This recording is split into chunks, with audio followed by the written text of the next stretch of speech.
Deja vu is usually a glitch in the Matrix.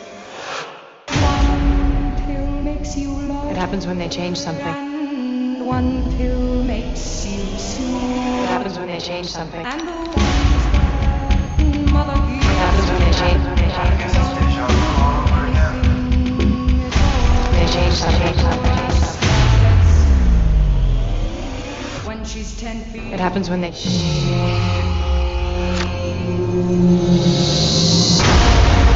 Why use old code to mirror something new? Maybe this isn't the story we think it is. It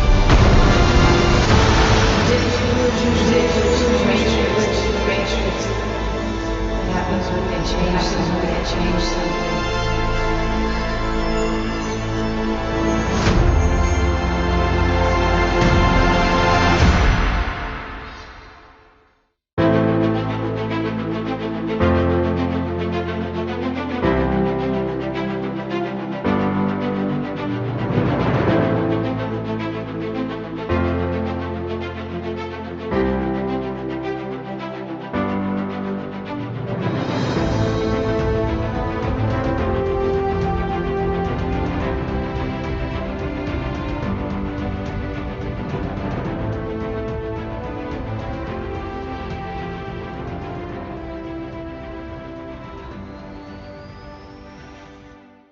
Hello, everyone, and welcome back to Pantheon Plus. My name is Jerome Cuson.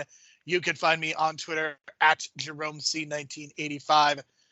We are going to be discussing The Matrix Resurrections here tonight, as this is the final in our series of underrated sequels. We have discussed 8 sequels so far. This is the 8th and final one, the most recent release, as this came out December 22nd. Of 2021. So just over a year ago is when this very hyped movie came out. Please leave a 4 or 5-star review so as to help people discover the great work that we are doing here at The Real World. Ben and Matt are back with their look at Marvel. They are reviewing all of the 2022 Marvel projects. I know that Ben Phillips has been rewatching Moon Knight, which God bless him for that. So you can also find us on Twitter at Hero Pantheon.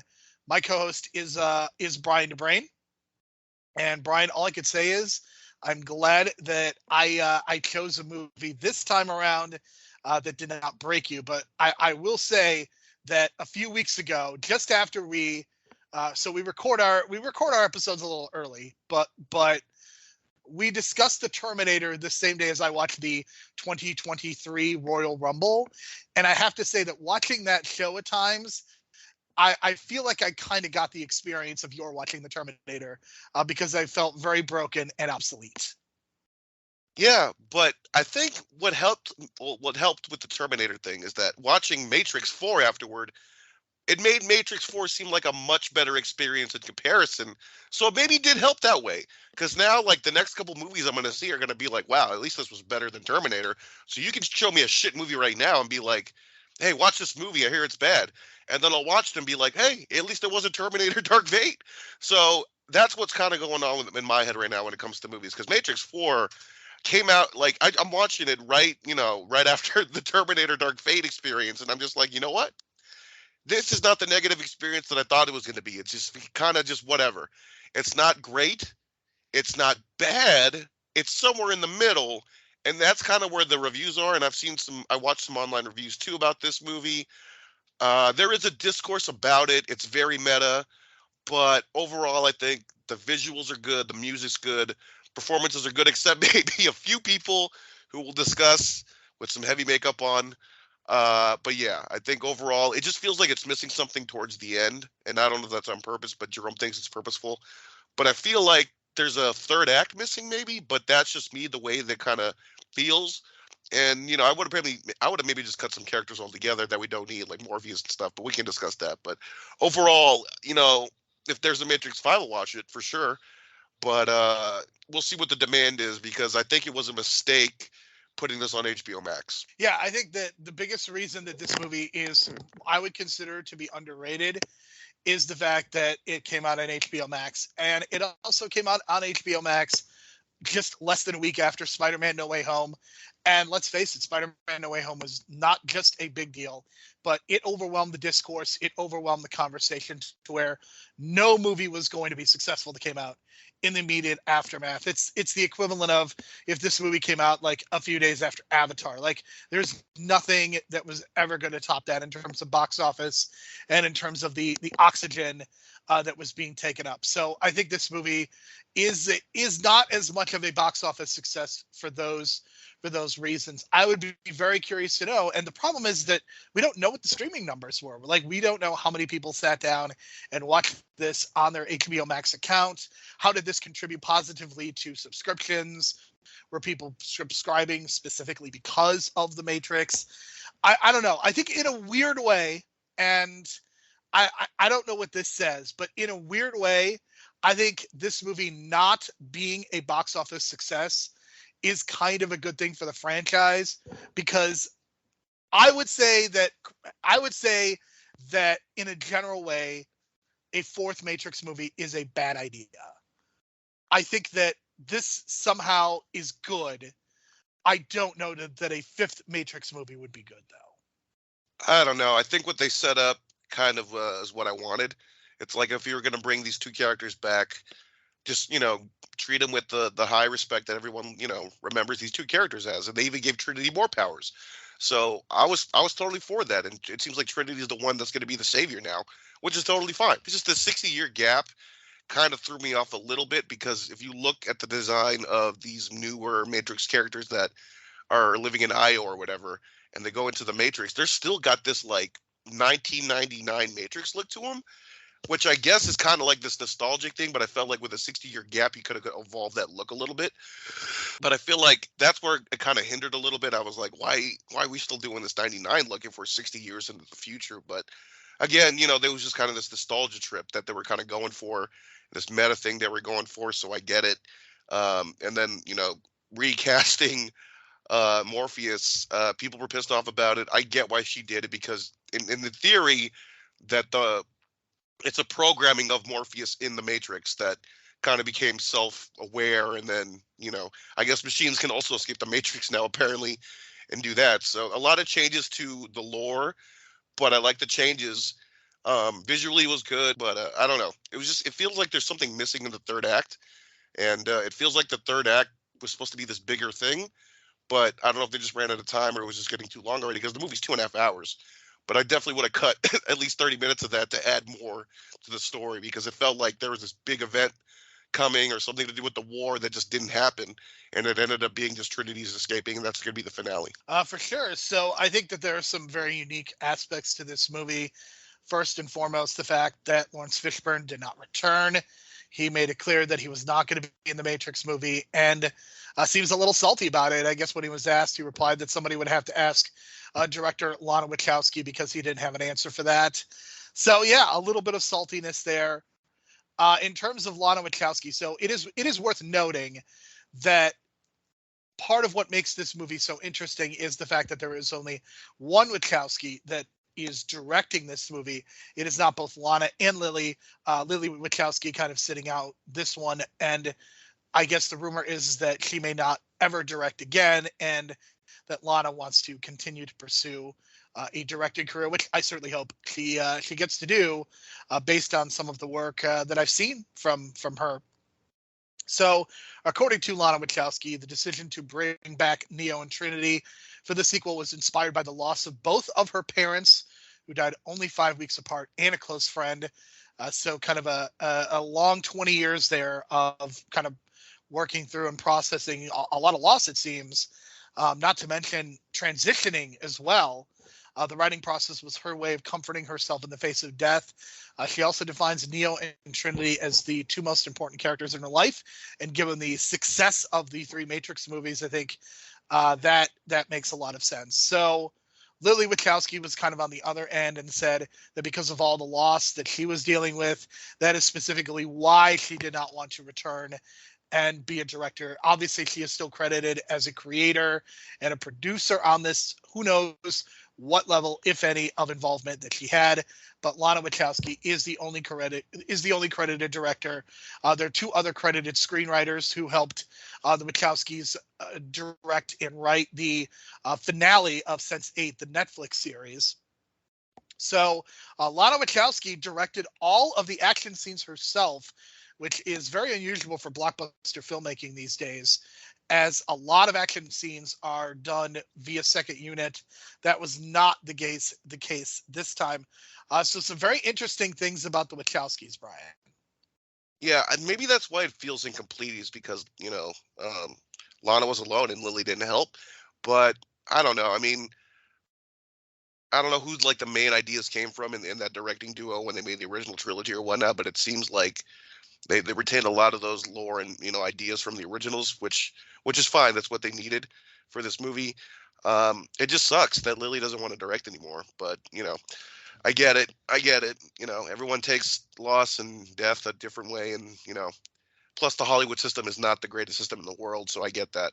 And at least we saw Lana kind of commentate or make some commentary on that in the beginning of the movie, the whole meta-ness of it. At first, when I watched the meta-ness of it in the beginning in the first watch 2 years ago, I wasn't entirely behind it. This time it was kind of more tongue-in-cheek, so I kind of accepted it in that light, because that whole sequence that we were talking about off air that you love at the beginning, where it's just the white rabbit sequence, there's a lot going on there in terms of the meta commentary, and just like these ideas of like having these group creative meetings where you're just running in circles and not actually coming down with any original ideas, and just kind of like commentating about the past in some weird way just to make you look smart in a writer's room.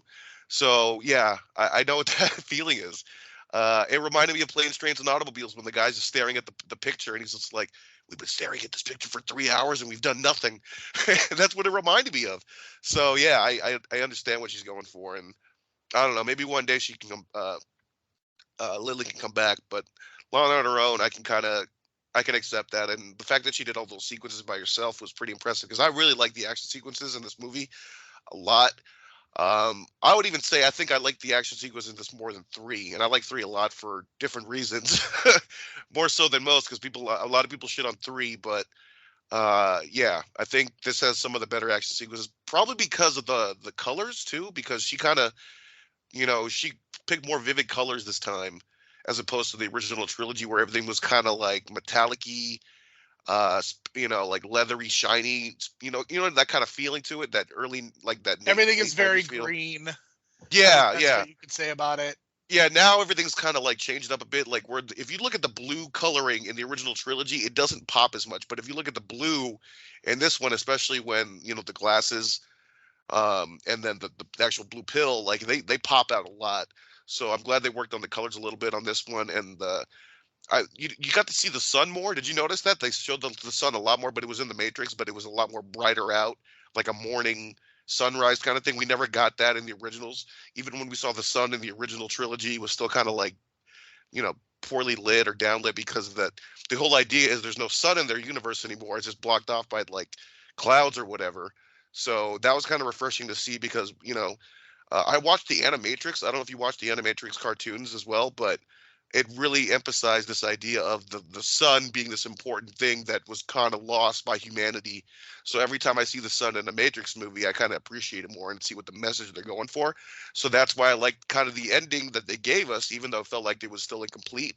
But we saw that sun kind of like shining over the city with Trinity, flying and stuff. So I thought that was a good little touch, because I really like those Animatrix cartoons, and that kind of connected it back to that. Yeah, I think part of what makes this so fascinating is that Warner Brothers had a real hard-on from making a Matrix sequel, and I guess one of the possibilities was not having the Wachowskis involved at all, and not having Keanu Reeves involved at all. Like, I seem to remember like Michael B. Jordan was involved at one point, and it's just like, what are we doing? So clearly, I think you see this in the movie. Clearly, Lana Wachowski is grappling with this, with what the Matrix has become, both in terms of how it is perceived in Warner Brothers as like this valuable piece of IP that needs to be mined at all costs, even if it bastardizes the entire franchise.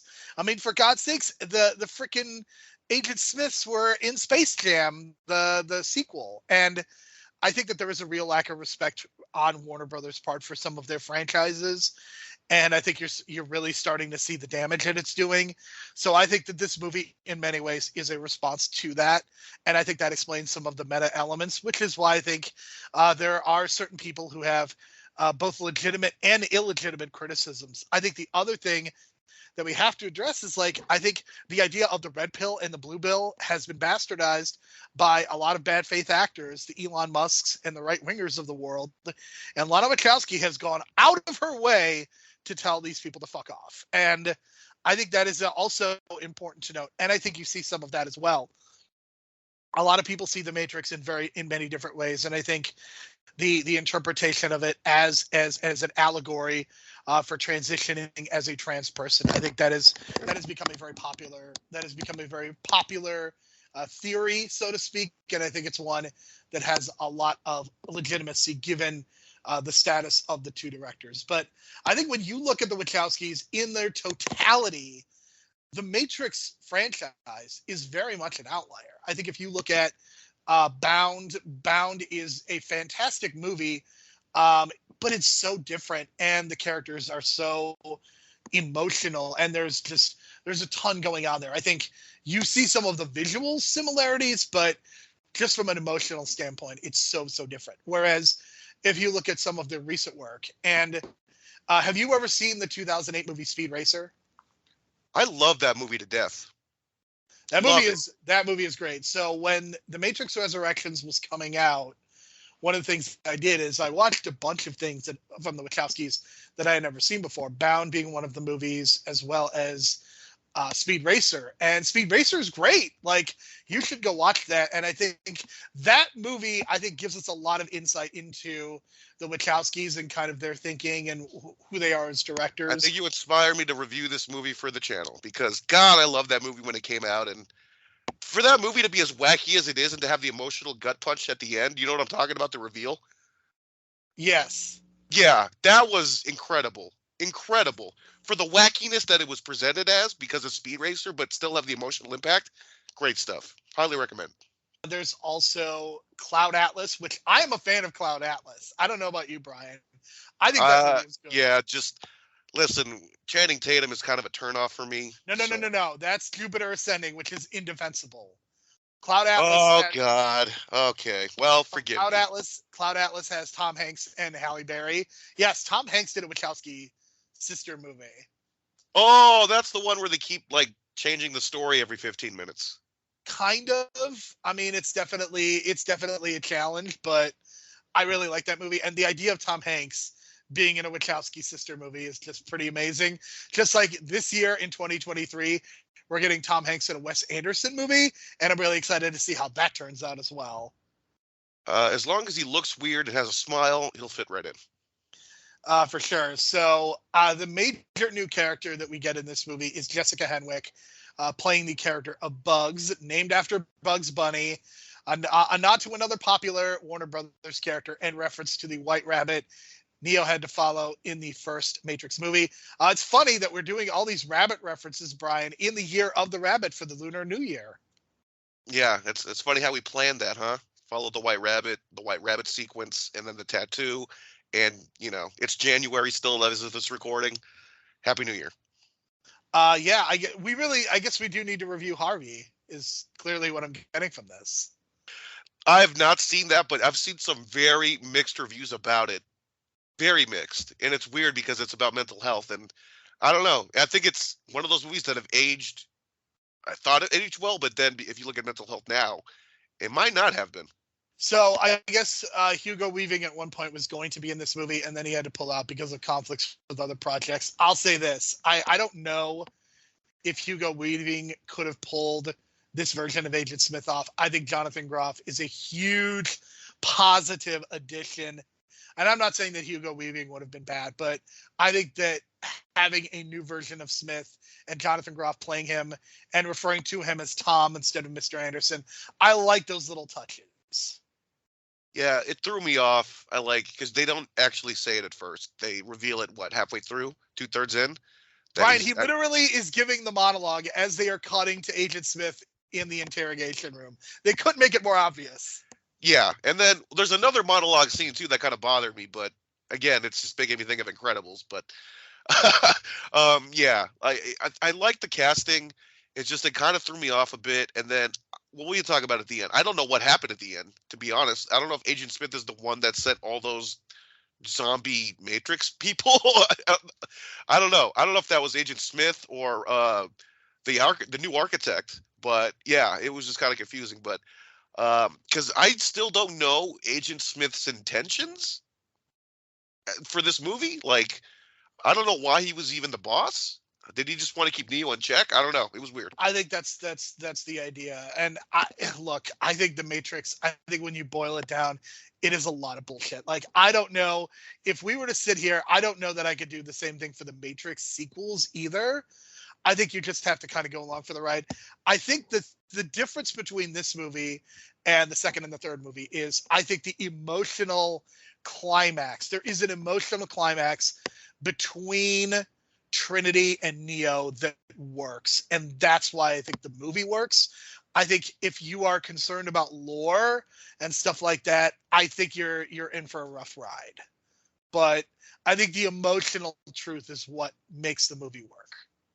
With the lore stuff, it's not actually far off. Like, I think the lore stuff they got right. It's just some of the intentions I got just kind of confused by. You know what I mean? It's like they didn't really explain so much with the Mr. Agent Smith thing. Like, I still don't know what Smith wants, but he's there. You know what I mean? It's like, it's great that to have that character back, but by the end of the movie, I'm not sure exactly what he wants, because he was helping Neo, right? And then they stopped helping each other, and then that's where I got confused. Well, they basically decided the enemy of my enemy is my friend, which is the architect.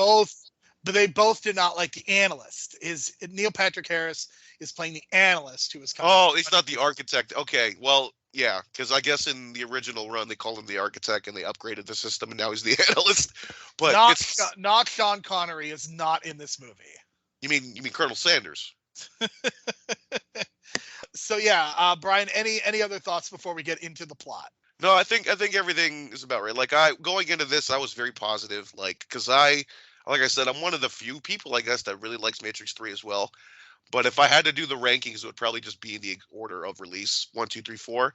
And maybe the reason I also appreciate this series more than most is because they taught us this in high school. Like, it was in my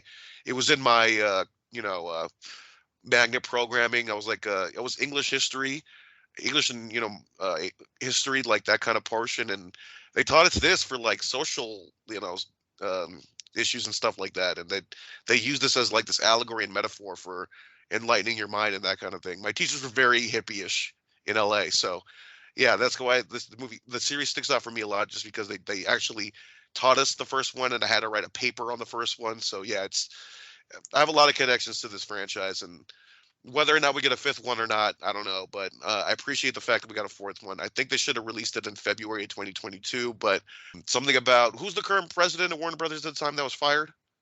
Are we talking about now or at the time? At the time. I honestly don't. I mean, I know forgot, David Zaslav is in charge. Yeah, because he came up with this idea that we're going to release all the major 2021 tentpoles on HBO Max, and I think that's what kind of fucked things up all these years later with going on with Warner Brothers now. So there you go. I mean, who knows? I think that Warner Brothers has had a lot of problems, and this is certainly not the podcast that is going to adjudicate that. So we are returning to the Matrix as Thomas Anderson. He has created a video game, Brian, and it just happens to be called The Matrix. It is based on his faint memories as being Neo from the original trilogy. And a lot of the first 30 minutes, we get a ton of callbacks to the first one. We get a lot of the meta commentary. We see him at a coffee shop running across Tiffany, a married mother with no recollection of her past, and apparently whom Thomas Anderson based the character of Trinity He is struggling with the perceived reality. What is that compared to his dreams? His therapist, played by Neil Patrick Harris, who we eventually realize is the analyst, is giving him blue pills to suppress the occurrences. Anderson creates a simulation to develop game characters. And we also, even before we see Thomas Anderson, but there is a woman named Bugs who is learning the simulation, and they are dealing kind of with the old code. We even get a direct callback to like the first scene of the original Matrix, when Trinity was first found, and we get Bugs kind of doing that, and we get some twists and turns with that. But yeah, a lot of any thoughts on the Bugs character? To me, Brian, she comes across like Rey from the Star Wars sequel series, with a clearer purpose. That is what I will say. She's got a little bit of that Han Solo in her, which I like because she's very her and is it Niobe? Niobe. Yes. Okay, they don't get along at all. There's never a scene where it's kind of like they respect each other for having that, for being like good soldiers or whatever. They just don't get along at all. So I was kind of under the impression that she's kind of like this rebel, you know what I mean? And you kind of mentioned Rey a little bit. I see more of Han Solo, you know what I mean? And just like not following directions, even though you're part of the team, and just kind of like doing your own thing, and just like totally willing to like violate the rules or whatever in order to what you think is like, you know, the end game and the overall better thing to do. And she went out and got Neo when she wasn't supposed to. That's the big thing, is like her whole thing is like she woke up Neo against orders, which was kind of interesting because I was like, oh wow, she was not supposed to do that. So it kind of creates this dynamic now in IO. It's just weird because like they bring up this whole dynamic of like people wanting to stay there and live and, you know, grow fruit and whatever, and she's more concerned about freeing people. So there's always going to be that debate, because I think they brought this up in like 2 and 3 as well, as like, do you want to maintain this peace, or do you want to try and just free every human possible? And so there's going to be that you know, that problem, that issue. So that kind of helped with this Bugs character a little bit. I can see like she's that young, you know, naive, you know, character that's, you know, wants to free everybody, and we kind of saw those roles in the younger versions of these characters back in 1, 2, and 3. So I like that. It reminded me of those, you know, that naivete, that idea of we can free everybody, you know. And then as you get older, you're going to realize, hey, we need to just maintain the society that we have now. Otherwise, it's just going to be destroyed. So I love that conflict between those two characters. And it sucks that, like, I felt like at the end, she didn't really have, like, this big moment. I think her big moment was just, like, stepping in for Trinity for a second to get, you know, strapped in, just to think that she's still in the system so they can get Trinity out. That was kind of her big moment, and of course the big moment is getting Neo out. But by the end of the movie, kind of felt like she was forgotten, which kind of sucks because I felt like she was a big part of the first half. And that's the other thing too, is like the first half feels like a fun Matrix movie, and the second half kind of falters, where it feels like it's kind of getting lost a little bit, and they didn't know how to end it. Yeah, I think that what you see in the first half is you see a lot of the meta stuff. I love the montage in the first part when so Warner Brothers, in the movie, Warner Brothers has said that they are going to have to make a 4th Matrix game, whether the creators are involved or not, Brian. And I don't know, maybe that's based on a little real life, huh? Oh, I can guarantee that. I can like 100%, because that's the Hollywood MO. And when I heard that, even the first time I saw this, I was like, I know exactly what she's going for. But unfortunately, she took the money anyway. So it was kind of like a conflicting thing the first time I saw it. I was like, she's giving us this meta message. She's trying to tell us that Hollywood is this thing that's going to take your IP and just own it, and no matter what, just drain it for what it's worth. And I guess she figures in her mind, well, if someone's going to do it, let it be me, and let me do it the way I want to do it. And that's kind of the case with a lot of these creators that kind of come back to their franchises, like John Carpenter, Wes Craven. You know what I mean? Like, they come back, do their own thing, and then they leave again.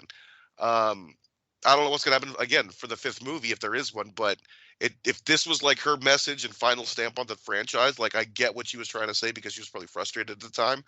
And this is one of those meta things that it's probably actually happened.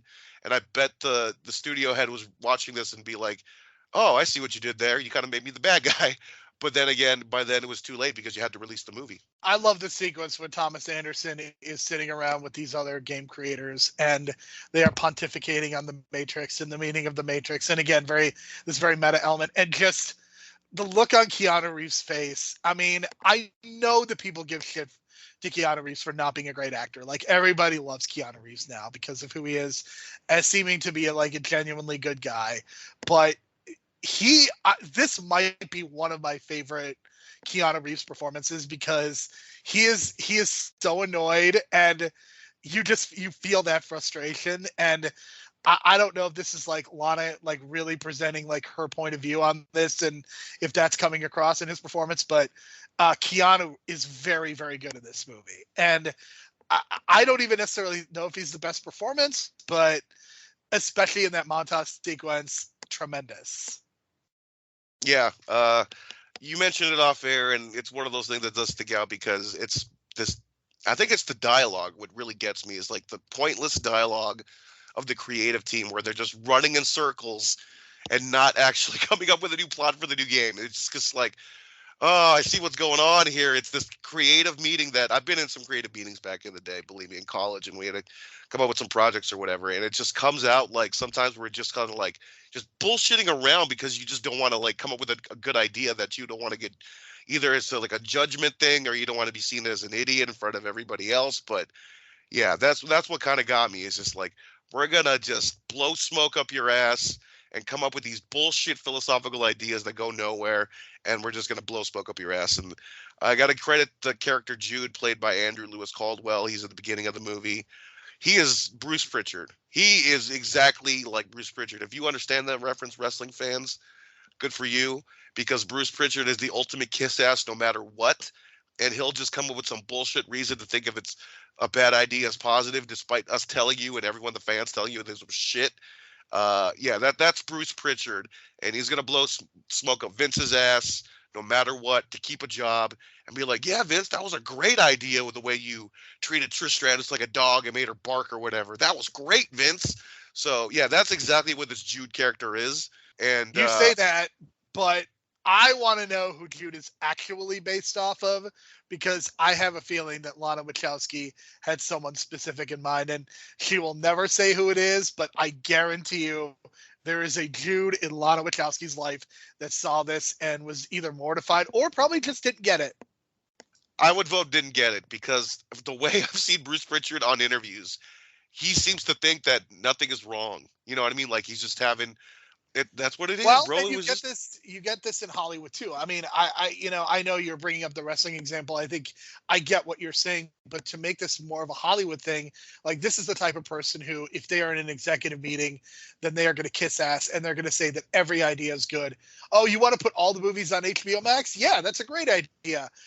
You want to not release Batgirl and just do a tax write-off? Yeah, that's a great idea. That's not going to burn our creators at all. I mean, we're not, who cares that Christopher Nolan is now making movies for Universal instead of Warner Brothers now? Who cares? What doesn't matter. I mean, he's that guy. He is that much of a kiss ass. And yeah, I think that he is a great character to have. And again, he doesn't get a lot of time, but I think in terms of building this world back up, I think he is a necessary evil, so to speak. And essentially he disappears once Neo is released back into Io, where they go. So I think he's a character that serves its purpose. And as the movie goes on, the Machine War has ended. Neo's allies died over time. Morpheus, also one of the people that died. So the Morpheus that we see in this movie, as played by Yahya Abdul-Mateen, is kind of a program. We don't actually see the real quote unquote Morpheus, but the peace that is achieved by Neo's sacrifice lasted for many years, but a number of humans have left the Matrix, and this created a serious power shortage, and the machines are continuing to fight over limited resources. It is also worth noting that there is some peace between the machines and the humans, as it is revealed that Bugs and her motley crew are using machines for their own purposes. And that was an interesting moment, because I couldn't help but think of Solo and the way that they basically imprison Lando's droid in the Millennium Falcon. I can never think about robots and using them not think of that. Yeah, it was interesting because yeah, it seems like because I guess they're also kind of again playing on the Animatrix shorts that I watched because on that one they show you the machines actually taking over and like it just seems like it's just constantly the AI is evolving, right? That's the idea. We saw that in Terminator last week with Legion, but this idea that the AI is constantly evolving. Uh, it made me think. I hate to mention this, but there's this one episode of Rick and Morty where one alternate future is like the AI. It was kind of like a Terminator thing, but the AI developed into like bird sentient AI creatures, and a lot of the machines were based on bird designs. So when I see like the these bird design machines, I'm like, wow, like is this a real thing where like people think that machines are going to evolve into AI and the AI is going to evolve into birds, like metal robotic birds? So I was like, wow, okay, we're really going in the direction. So I like this idea of like things constantly evolving and like you don't even know what's gonna look like 20 years from now with the machines and stuff like that. So that really got me interested is like this idea of the machines are evolving, they're switching sides now, and like they're acting like animals even though they're machines. So it's just crazy visuals with the way they put together because some of the machines are moving like birds and some of them are moving like moths and butterflies. So I thought that was a really interesting touch. And I guess there's something to that alternate reality where the future ends up with robotic AI birds. For sure. So they extract Neo from the Matrix. Some great callbacks to the previous trilogy. As Morpheus, we get to see playing off some of the scenes, and it's pretty great. They no longer are in Zion as it was destroyed. They are all living in the city called Io, thanks to some sympathetic machines. We get the return of Niobe, Jada Pinkett Smith. We're not going to make any jokes, I promise. Those have been explicitly banned from this podcast. But what is not funny, Brian, is Jada Pinkett Smith's old person makeup. And I don't understand why they insist on doing this. Just give her some gray hair, put a couple wrinkles on, and that's it. Don't try to make it look like her face is melting because it looks horrendous. This is like that old 70s, 80s, 90s thing where they would cast a young actor for a biopic, and as they got older, they would apply the makeup. And then some of these movies would get the nomination for best makeup in a movie or whatever. And I don't know. This seems like the old school way to do it. For some reason, they did it this way, and they just kind of did it too much. I don't know what. I don't know why she was doing this thing where it felt like she was in like a movie in the 80s doing this. You know what I mean? And it's just like, okay, we get it. Another example is like what Robert Downey Jr. is Charlie Chaplin. Like, you know what I mean? Like, I mean that I can almost excuse because, like, it was a biopic. It wasn't for nearly as long. Like we have extended sequences of Jada Pinkett Smith in this movie. It just doesn't work. What doesn't help is the old person accent. This idea that I don't know. I guess this is another trope too. Is like when you see those biopics with young actors in them, like I just mentioned, Chaplin, they have to add on the old person, accent towards the end of their life, and I'm just like, do we really have to do that? This slow, oh, I'm so old, I gotta talk like this now. You know what I mean? I thought it was kind of like, okay, why are you talking like that? You're kind of killing the role right now. So yeah, that kind of threw Why me not off. just have Jada Pinkett Smith play her own daughter? Like, just do that. So much easier. Yeah, I get it. It's just, but they wanted a legacy character. You know what I mean? I get it, but like, I get it. I respect Jada Pinkett Smith. I like the Niobe character in the Matrix sequels, even though she's underbaked. But we didn't need this legacy character in the movie. Yeah, but it was cool. Like, I did like the part where she was giving Neo the tour, and then you see that statue of Morpheus, and then I texted you like, God, Morpheus is almost like Dr. Zaius, or like not exactly Caesar, but this like other higher figure that they build statues for. You know what I mean? Like, yeah, that's because it reminded me of the fifth Planet of the Apes movie from Battle of the Planet of the Apes from like whatever 70 something, and then they have that giant statue of Caesar at the end, and they're kind of just like worshiping it, and it made me think of that, and I was like, wow, Morpheus is so like such a godlike figure now that he is they make statues of him. So I thought that was pretty fun.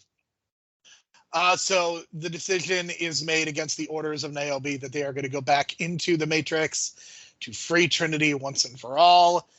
We get a scene with Tiffany and Neo, and this is where we get Neil Patrick Harris revealing himself as the analyst.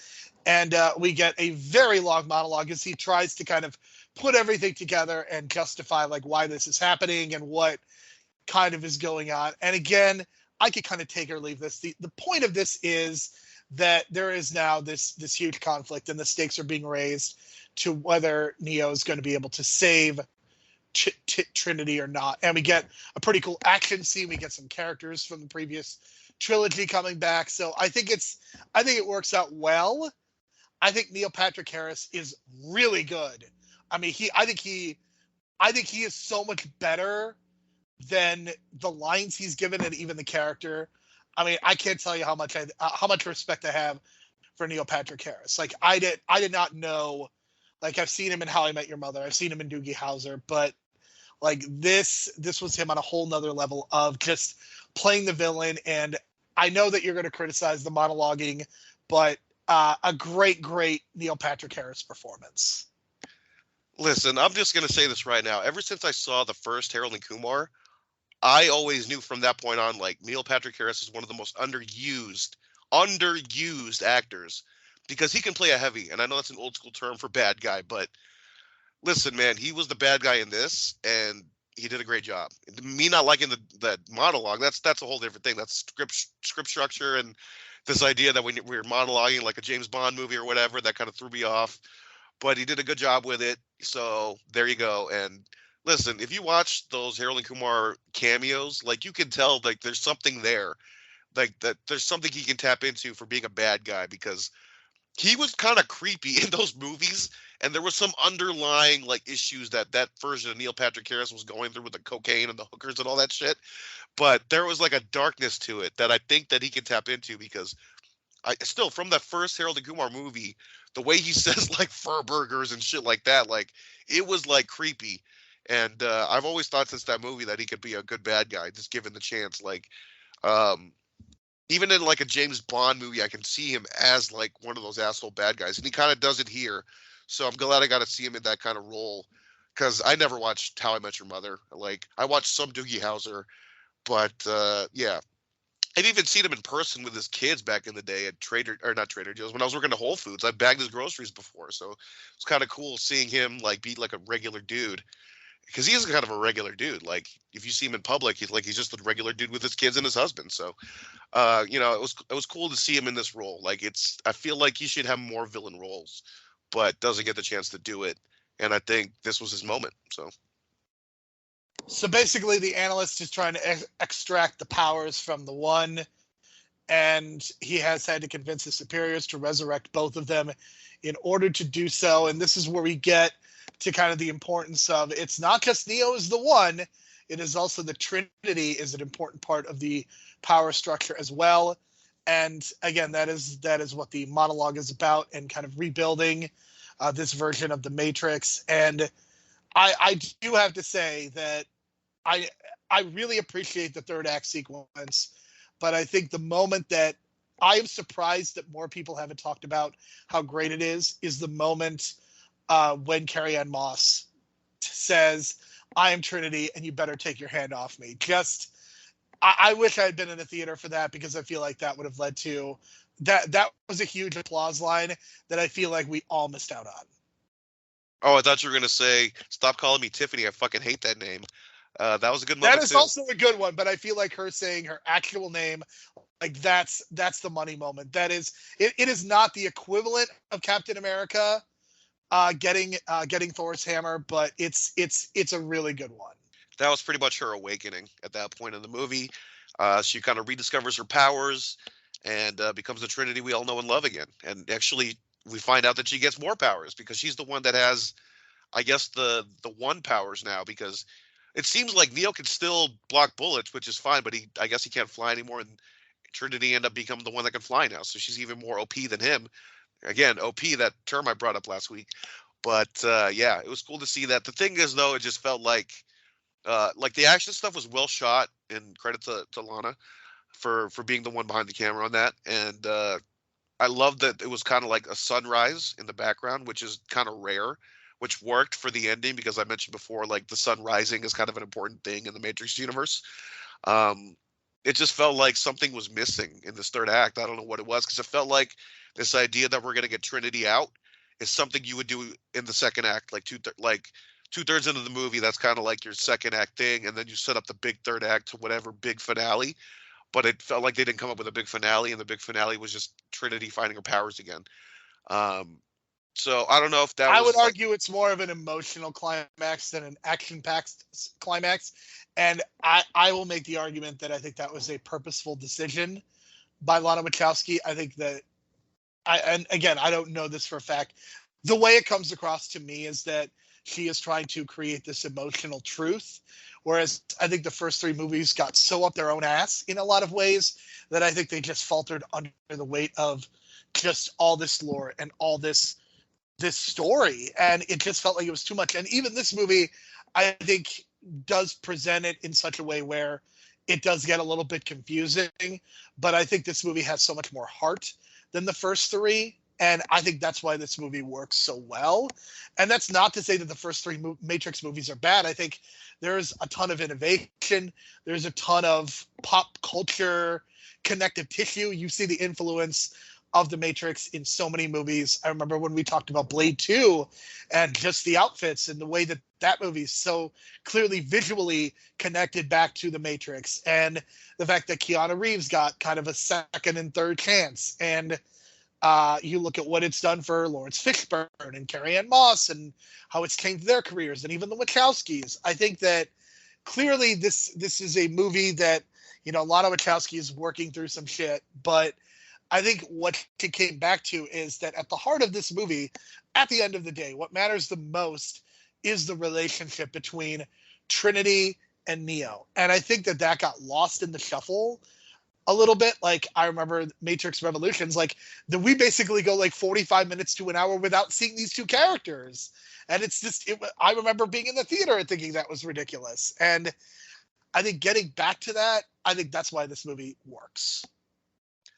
I get that, and if I were to say like my favorite ending in all four movies, it might be two, because I feel like they kind of what you were talking about, this idea that the center of the movie, or the center of the movies, is that love story between Trinity and Neo. Like this idea that in the second one that he was willing to sacrifice ending the war just to save her, you know, and then that kind of makes me think of Star Trek 2, the needs of the many outweigh the needs of the few, or whatever. Or it's the needs of the few that outweigh the needs of the many, or whatever way you want to interpret it. Like that's kind of what that was. And they didn't really do that here. It was more of just an awakening moment. So I get that. It's just, I don't know. I feel like there was this big thing that they were building up, especially when they were talking about Io and the city, and like something, I thought something was going to happen to the city where it was just going to get destroyed at the end or something like that.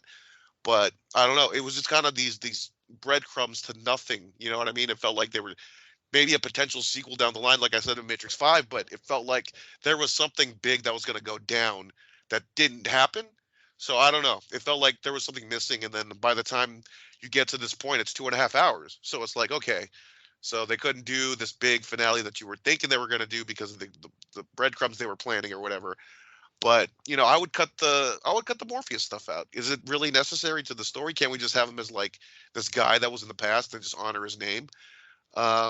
And then I don't know, that there's a lot of things you can cut out of this that I think that would have justified to add something big happening at the end with Io, because I felt like something big has to happen to the city where the story's that's where it's going to alter the story and go to the next one. But they didn't do that. So I don't know what they were planning, because it felt like, did we even need to go to that city if they were just not going to have any consequences? Or, you know what I mean? Like, it felt like they were all this talk about the machines and this idea that they're in camouflage, like in Black Panther, like Wakanda's camouflage from the world.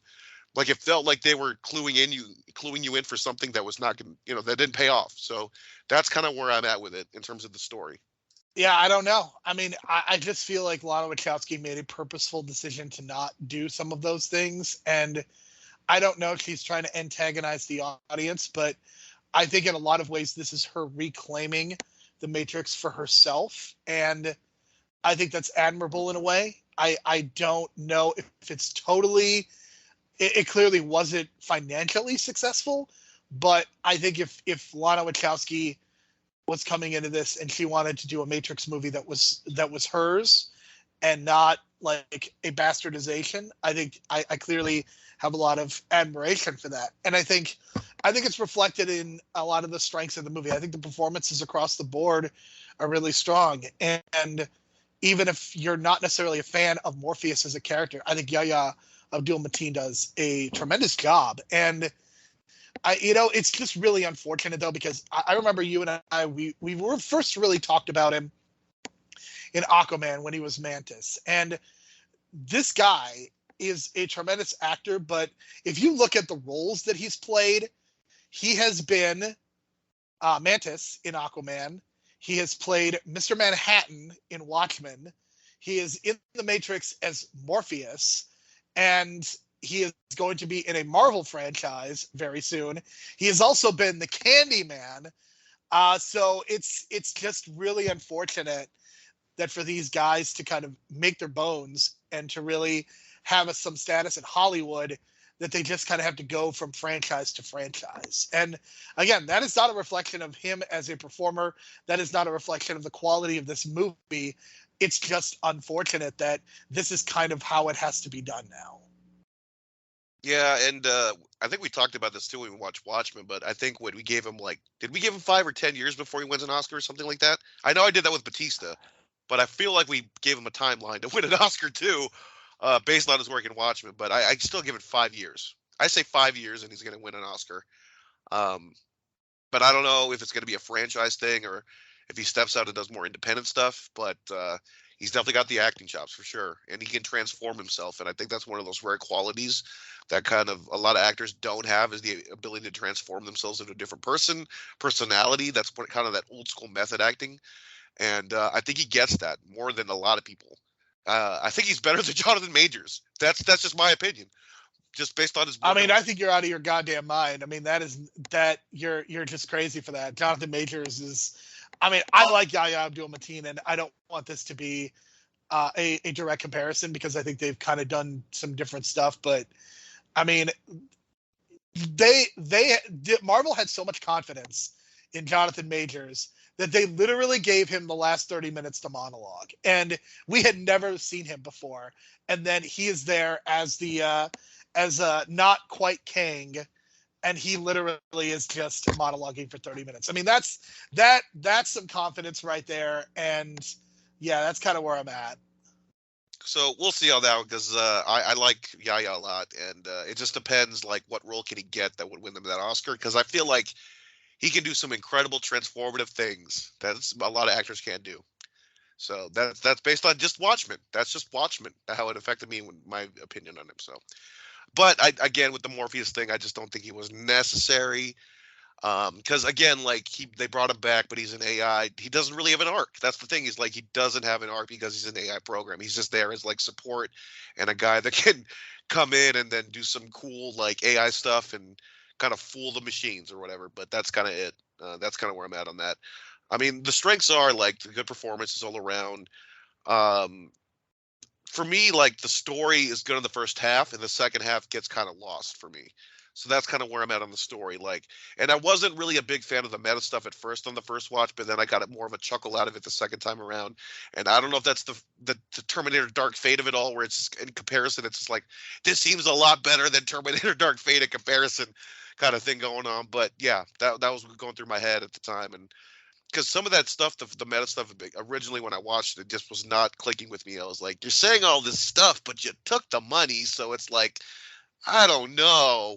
But then the second time around, I guess it was just kind of well, you're taking the money. I'm going to give you this script and you're going to produce it no matter what because you got nothing else and you need a Matrix 4. So that's kind of where I kind of stand on that. All right, so the weaknesses, I think the action sequences are definitely not as cool as the first 3. I think it's a purposeful choice. I'm still going to count it as a weakness. The makeup decisions on Jada Pinkett Smith are easily the low light of this movie for me. The MVP, Brian, I'm giving it to Lana Wachowski. I don't really think there's any other choice here. Yeah, definitely. Especially since she was doing all the action sequences. Yeah, tremendous work for her part. Best performance. I'm giving it to Carrie-Anne Moss. I think that she has it really tough because the focus of the movie is her, but she is also not in the movie as much as Keanu Reeves. And part of me hopes that we could get a Matrix 5 just so we could get more of Carrie-Anne Moss exploring her one powers. But again, she gets the money moment, so to speak, and she's fantastic in it. And shout out to her work on the Netflix shows, which those Netflix shows are a very mixed bag. But Carrie-Anne Moss, anytime she was in them, was very good. I'll go with Keanu because I felt like you like that first half, or you like that sequence a lot with the White Rabbit stuff. I really like that aspect of it. I guess just him being annoyed, like we were laughing at, but just this, him trying to get out, and he's like, I guess the stuff too with like the psychiatry scenes. It's like I don't know if that was a commentary on psychiatry itself or whatever, but the way he was just kind of responding was just kind of like, what's going on? And he could, it's like, you could tell like the drugs that he's given to in the movie, quote unquote, actually helps like the performance because he's supposed to be drugged up and confused. So that's kind of where I'm at in terms of best performance. Underrated though, I'm not so sure. Let's go with you first.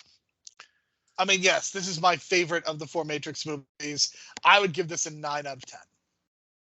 Wow. Okay, so I'm gonna give it a 6.5 out of 10, but I'm not gonna say it's underrated because I think it's rated at what it's at. Like, it's not, to me, it's not a bad movie, nor is it a really good movie. It's kind of just like I wouldn't say mediocre, maybe a slight step above mediocre. I think there should be a lot more discourse on it. I think even if you don't like the movie, I think this is much more interesting than a lot of other blockbusters that have come out the last few years, especially in terms of the franchises. I get that. It's just when I think of especially the second one, I like the second one a lot because of the philosophy in the movie and this idea of cause and effect. And I guess we forgot to mention the Merovingian as well. He came back and was just on this rant. You know what I mean? He just kind of just kept yapping in the background of a fight scene, which is kind of interesting. And they didn't end up doing anything else. But I mean, if you want to do a cameo, that's a hell of a way to do a cameo. But yeah, I just think that the second one for me has more of the philosophy that I kind of is my kind of, my 2 cents or whatever, my kind of thinking. So that's kind of where I'm at on that. And then I felt like the second half of this movie just kind of gets lost. So I will say no in terms of underrated because I think it's rated at what it's at. You know what I mean? Like a lot of these critics didn't necessarily say it's, didn't hate it like the people that Dark Fate, the people that reviewed Dark Fate really hated it. Like I would say this is way better than Dark Fate, but not like something, I don't know, like Spider-Man I would say is better than this. Like Spider-Man 4. You know what I mean? Not Spider-Man 4. Spider-Man No Way Home, which you mentioned at the beginning of the podcast, something in comparison to that. I would recommend that more than this for sure. Something like that. I just feel like something's missing, and I think if they make a 5th one, they need to trim it down a little bit and got to have it more focused. All right, Brian, that is it. We are going to return to this theme a little bit more specifically, a little bit more surgically, I would say, in the coming months as we've got a couple of ideas. We realize that there are many other underrated sequels that we wanted to get to. So we are going to be examining those in the coming months. But for right now, Brian, you've got an idea. This is all you, Brian. So you're going to tell us what the theme of March is going to be. March is going to be a very special month for this podcast because not only is Brian hosting, he is also going to be editing all the episodes. I have edited every single episode of Superhero Pantheon or Pantheon Plus. That is going to change in the month of March. Brian is going to take over duties of editing and putting the podcast together and sending the write-ups to Matt, which I am so great. I'm so excited to not have to edit one of these. But Brian, why don't you tell us about what you have come up with for March? Well, living in LA, you see a lot of people posting on social media that they had early access to the Super Nintendo Land at Universal Studios. I had an opportunity to go. I did not have a chance to go yet as of this recording. Hopefully I can get in before the official opening day when everyone's kind of cramming in. But since Mario Land's opening up and Super Mario Brothers movie, or the Mario movie, I forget the exact title, is coming out in the beginning of April, I figured let's have a little bit of Mario March Madness, right? So let's kind of go back and check out some of the old Mario stuff that's been in the past. Of course, we know the main movie with John Leguizamo and Bob. Bob is not Bob Hoskins. Is it Bob Hoskins? For the movie, yeah, that's Bob Okay, Hoskins. okay, yeah. Just making sure.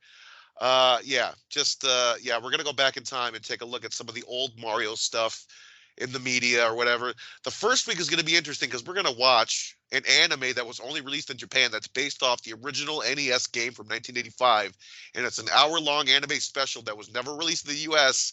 that has been subtitled on YouTube, and it looks like it's a good subtitle job because it's done by a fan. So one of those fan subtitles. That's going to be interesting. The second week, we're going to take a look at some of those old Mario shows, like the ones that have like Captain Lou Albano as like the live action Mario. And then, of course, they made a show on, based on Super Mario 3. And there's another Mario show we're going to check out, plus a little bonus. So we're going to kind of check out that early 90s run of Mario TV shows that were animated and, kind of got forgotten. But they're on Tubi as of this recording, so you might be able to check that out. The third week, we're going to watch The Wizard. And I bet you're wondering, what the hell's The Wizard? Well, The Wizard was this, like, late 80s family movie that came out. Bo Bridges is in it. Fred Savage is in it. It's basically this kid. The kids are on the run because, like, they're running away from their family because their family's having issues. But they're trying to get to this video game contest that one of the kids can play in, and it ends up being that the reveal at the end of the movie is that the last challenge for the competition is the debut of Mario 3, right? And this is the first time that anyone had seen any footage from Super Mario 3 at the time. Like they were advertising in a Nintendo magazine or whatever, Nintendo Power. But this was the first time they revealed it, and it's kind of become this lost movie. But it's actually all about the late 80s, early 90s, Nintendo craze that we all lived through. So that's kind of an interesting look at it. Then, of course, the last week we're going to talk about the Mario movie. I hate it. Jerome hates it, but I think it's going to be a nice way to kind of as with the new movie coming out, it's going to be a way like, wow, this is way better than the shit we just saw with the 93 movie. So it's going to be an interesting palate cleanser, I guess. So we'll see how that goes. I don't know why anyone would watch or play the Mario video game and be like, what if we did Mario but Blade Runner? I will never understand that as long as. Oh, we're going to discuss it because I think that has something to do with Jurassic Park at the time, which we'll get into. But I've heard. I hate that movie so much. It's weird because it's almost as if that alternate universe that they go in is some kind of world where instead of humans evolve from apes, humans evolve from dinosaurs. I don't understand. I don't know. Yeah. I'm getting angry already. I don't understand. It's gonna be weird. We both hate the movie, but I think watching that movie and then a week later watching the new animated Mario movie is gonna be like a comparison. Why not just put John Leguizamo and Bob Hoskins in an animated world of Mario? I don't understand that.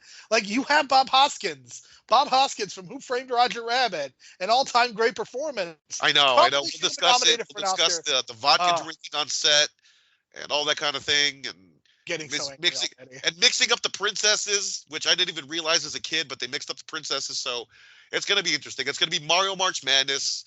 It's going to be a little bit of this, a little bit of that, some anime, some cartoon, some 80s movies, and then the big finale. And then I don't know if we'll have time, but maybe we do a bonus review we can tag on, because we both are going to obviously watch the new Mario movie because we're both really interested in that, and we're both old school Nintendo fans. So I figured this is a way to kind of embrace that and kind of acknowledge the old movie while getting ready for the new one. So that's kind of where I'm at on that.